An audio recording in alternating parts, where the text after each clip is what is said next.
Before you start installing Linerio, calculate the number of panels you need.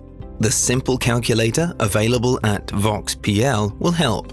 Just enter the width of the wall to get an idea how many panels you need. Please note that the panels are 265 centimeters long and have no joining system on the shorter side.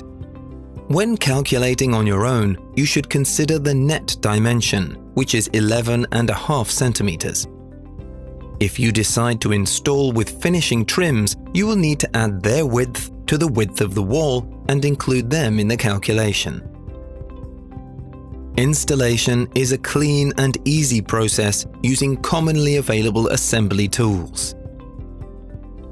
Before installation, leave the panels in the room where they will be installed for 24 hours to equalize their temperature with the ambient temperature.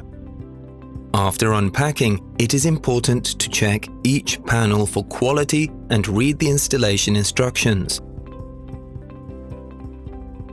The wall to which you intend to apply the slats should be straight, smooth, dry, and dust-free.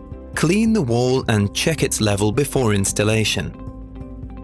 The outer housings of socket and contacts should be dismantled and holes for lighting drilled out.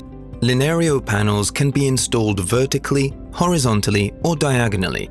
This makes it easy to match the visual effect of your interior. When decorating an interior, every detail matters, which is why the Linerio finishing trims are matched to the colors and sizes of the panels. They will allow you to both start and finish the arrangement aesthetically.